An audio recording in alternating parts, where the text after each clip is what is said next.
Good evening and welcome to the COVID-19 update on Channels Television. I'm Millicent Walker. First, the highlights.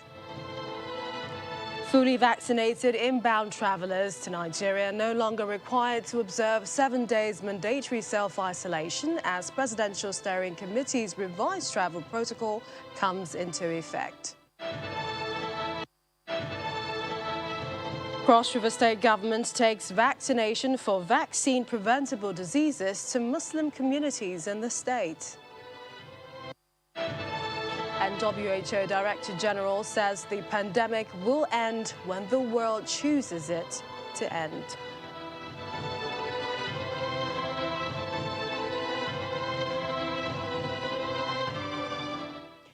And 26 additional deaths were recorded last night, raising Nigeria's total death to 2,882 from 2,856 reported 24 hours earlier.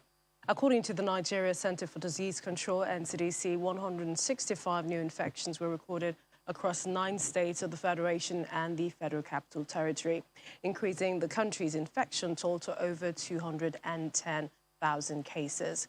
However, the NHPHCDA has said that the National Primary Healthcare Development Agency, that is, has asked anyone who has taken the COVID-19 vaccines to kindly scan the barcode on the vaccine card and ensure that the 2 doses are reflected on the QR code. Let's bring you more on the virus update.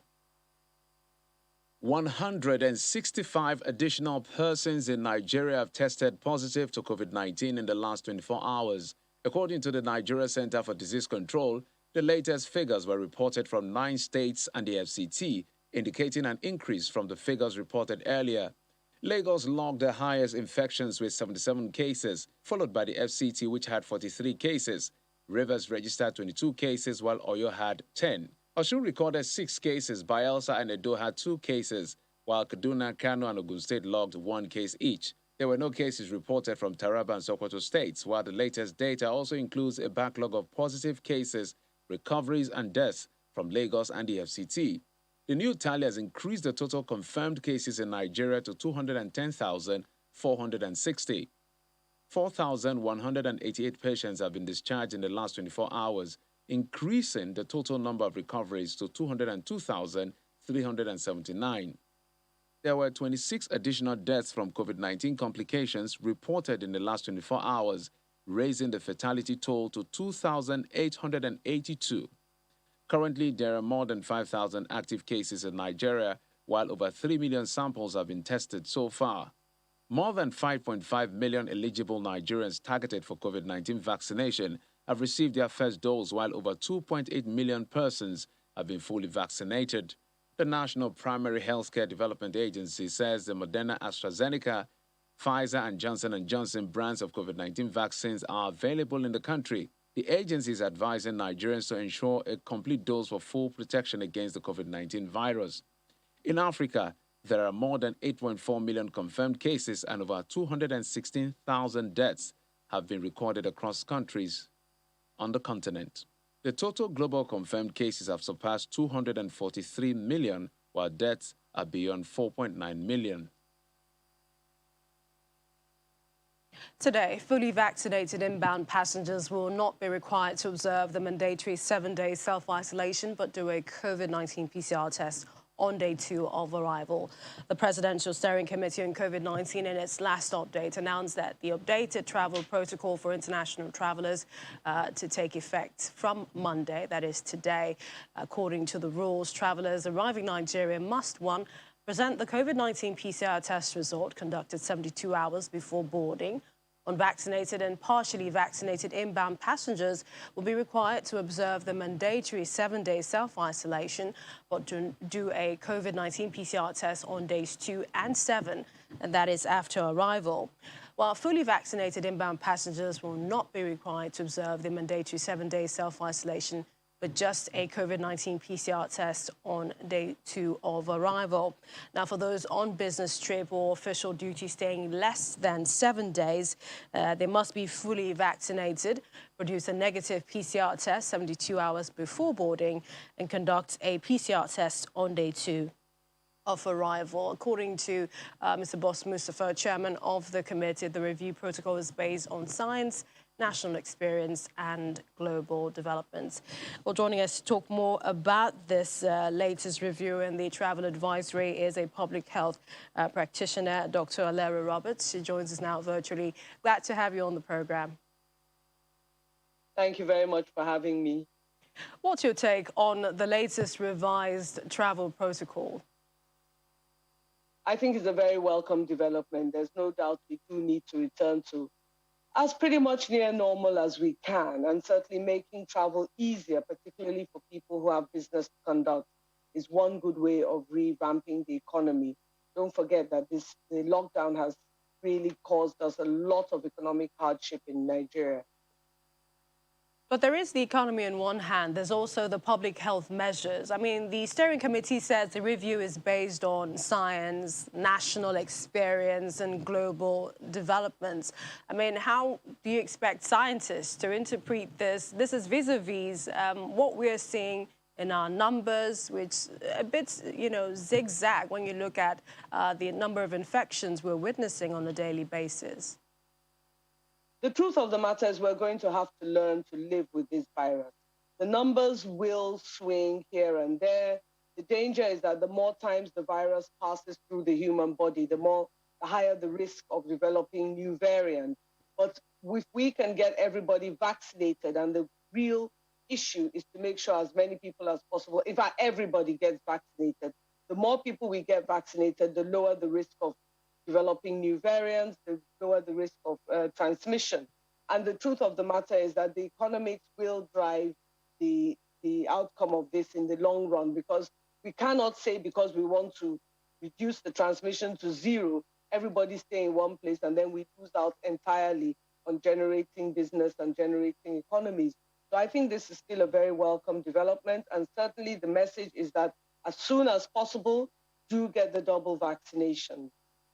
If you can, explain to us a little bit more where it says the COVID-19 PCR tests be done on days 2 and 7, and this is for the unvaccinated or partially vaccinated travelers. Well, the essence being that if you're unvaccinated or partially vaccinated, doing the test on day 2 and 7 allows us to isolate, allows us to reduce transmission by asking you to go into a 7-day quarantine.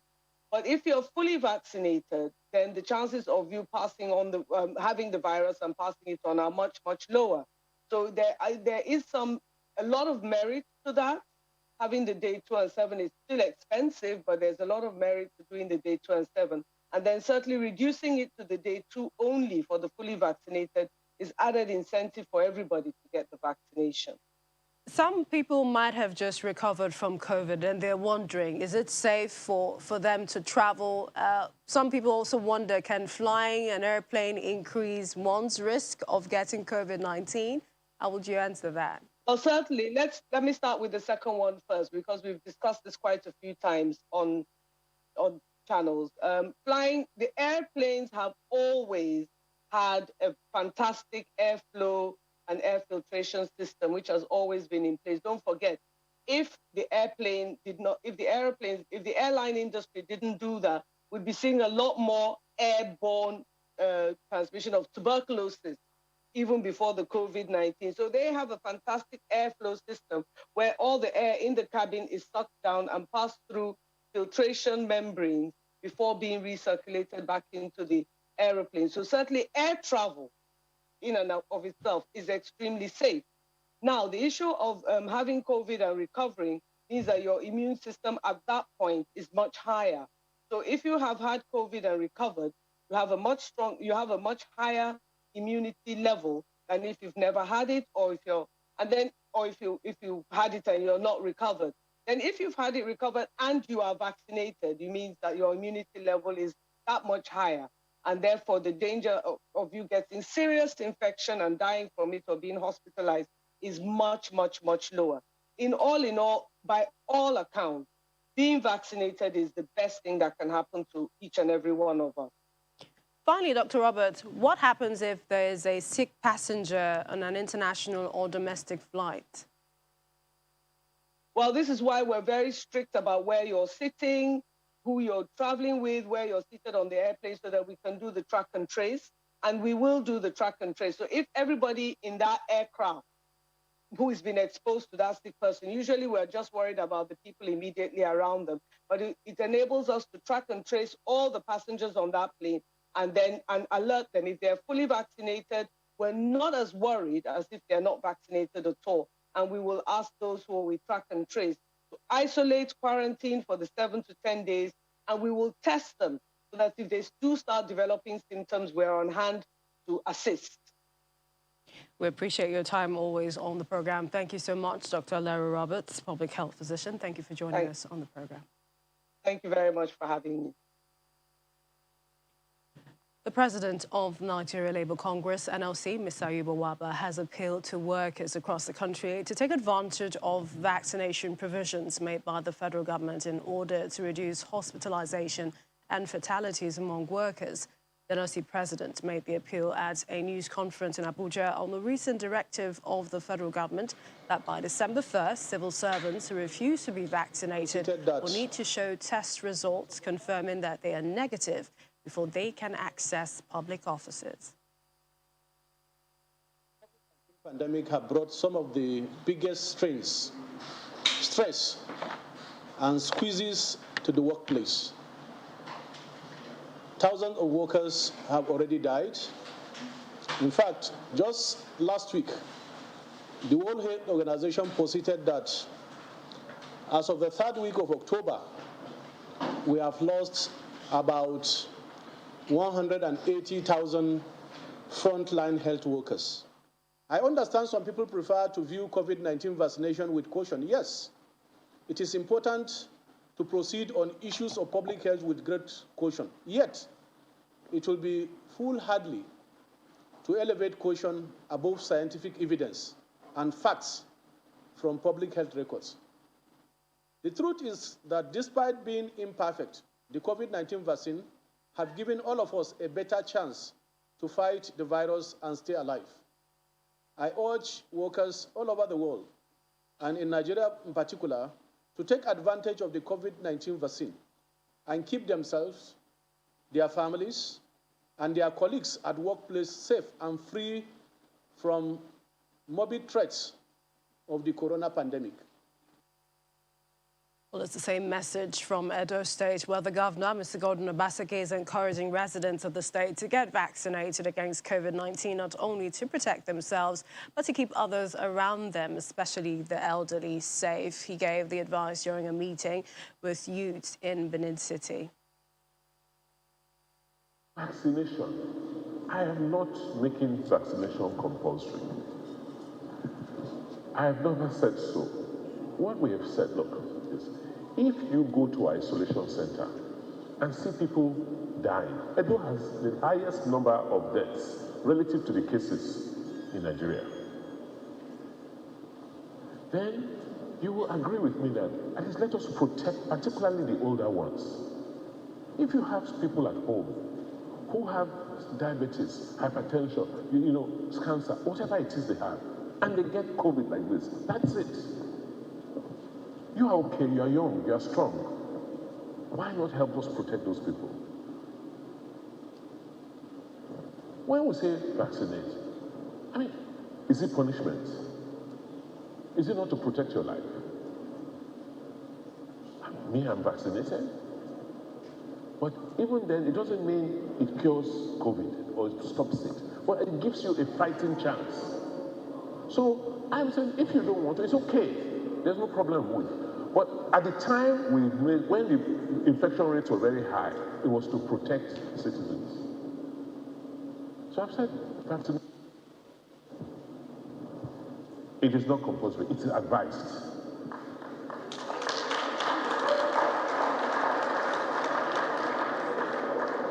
It is advised. And those who have vaccinated themselves, they should also have an option to protect themselves from those who have not been vaccinated. Still to come on the program, Cross River State's government takes COVID-19, polio, other vaccination exercise to Muslim community. Please stay with us.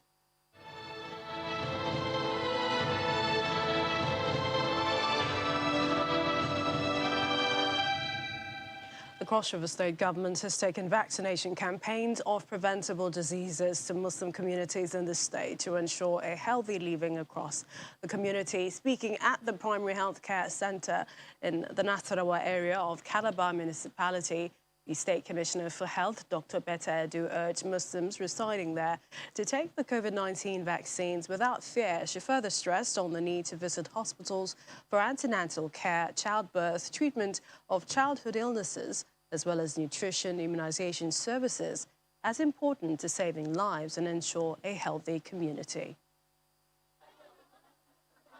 Nasarawa is a community in Calabar Municipal Local Government area of Cross River State, hosting thousands of Muslim believers.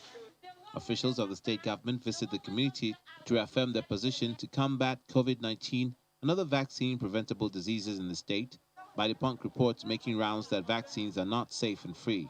The Commissioner for Health urges Muslims across the state and the rest of the citizenry to ensure good personal and environmental cleanliness to prevent cholera and other diseases by visiting the healthcare facility regularly. We're using this medium to run the integrated outreach for vaccines, outreach for malaria, other services like, of course, the malaria services, malaria testing, immunization, nutrition, screening for children. All of these services are going on at this facility right now.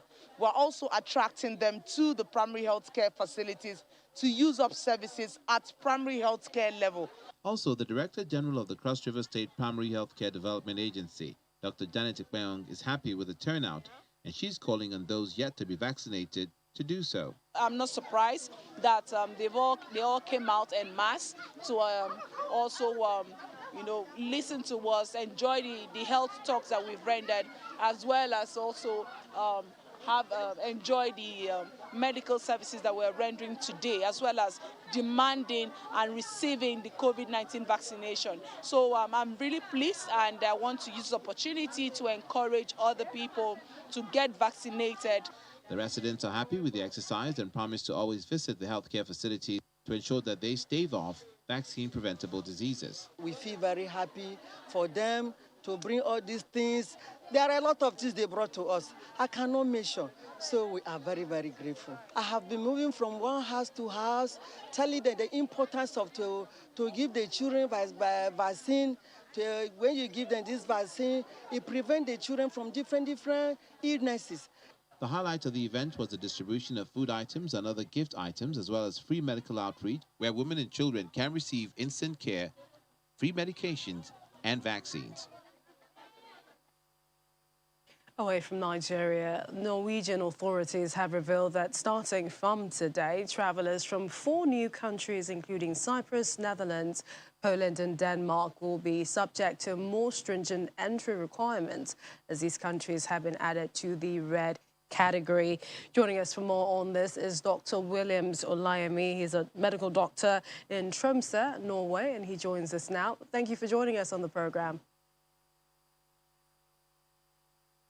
So help us understand the colors representing the classification of countries: green, red, dark red, purple, gray. I mean, those lists, and also the corresponding rules for travel that apply.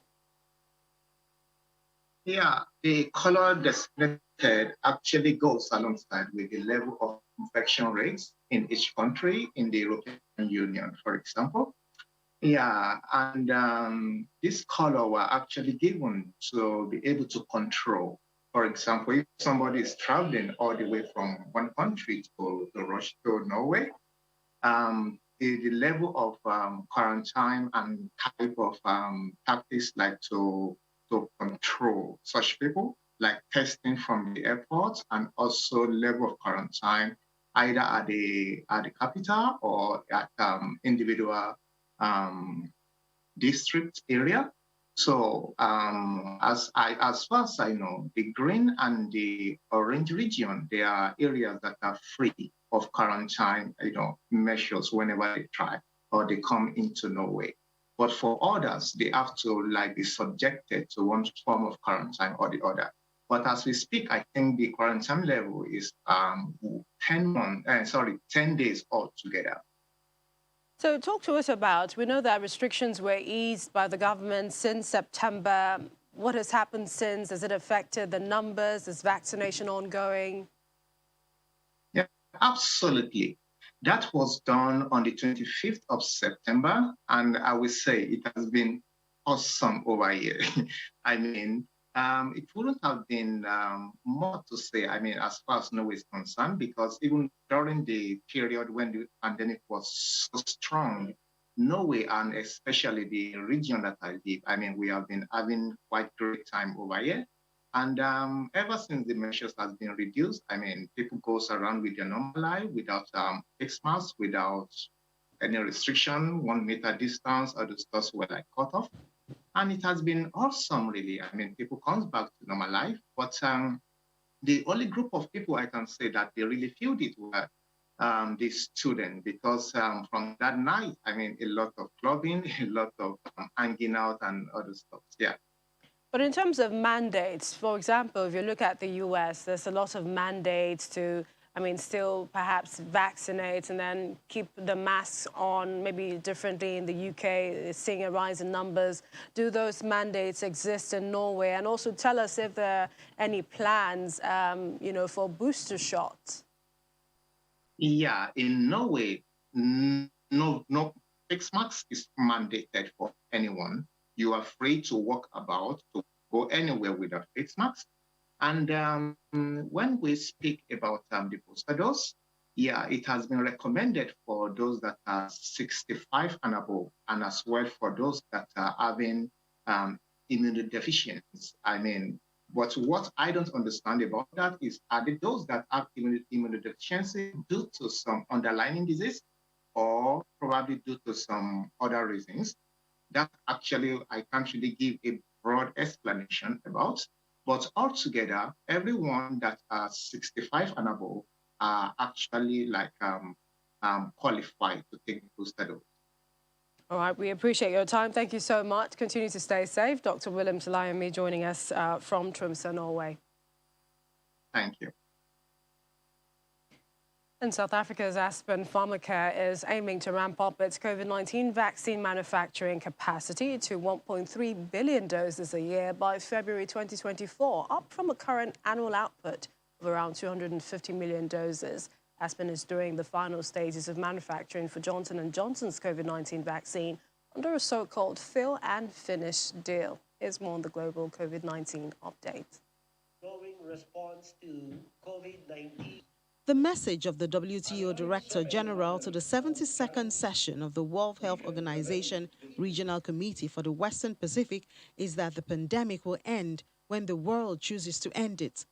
According to Reuters vaccination tracker, about 31% of people who have received at least one dose of a coronavirus vaccine are from high-income countries, and at least 25% were from Europe and North America. The pandemic is far from over. Complacency is now as dangerous as the virus. Now is the time to be on heightened alert, not to let down your guard. The pandemic will end when the world chooses to end it. It is in our hands. We have all the tools we need: effective public health tools and effective medical tools. Unlike so many other health challenges, we can prevent this disease, we can test for it, and we can treat it. But those tools have not been shared equitably. The virus will not disappear, and therefore we must shift our focus to what it means for the world. Live with it. But this does not mean giving up on controlling the virus, but rather a focus on how we reduce the risk in the long term, as well as doing all what we can do to limit the emergence of new and more dangerous variants. We will flick the switch and we will move to 80%. Victorian Premier Daniel Andrews says Melbourne, the world's most locked-down city that emerged from its latest spate of COVID-19 restrictions just 2 days ago, will see more curbs eased next week when Victoria State reaches an 80% full vaccination rate. Starting on Friday, 80% of people across Victoria, of which Melbourne is the capital, are expected to be fully vaccinated. Melbournians will be free to travel throughout the state and masks will no longer be required outdoors. Victoria recorded 1,932 new coronavirus cases and 11 deaths. Romania has made wearing face masks in public places mandatory as the government tightens restrictions, seeking to stem a surge in COVID-19 cases and deaths. The measures include the reintroduction of a night curfew after 10 p.m. and mandatory health passes for entry to most public venues. Well, let's continue to take responsibility. You can visit our website. It's channelcv.com for more updates, breaking news, and also a better understanding of the pandemic. You can find those stories right below, and you see our top story on the coronavirus update. Moderna reporting positive results for COVID-19 vaccine in younger children. And that's the program at this time. Thank you for watching. I'm Melissa Walker. Stay healthy.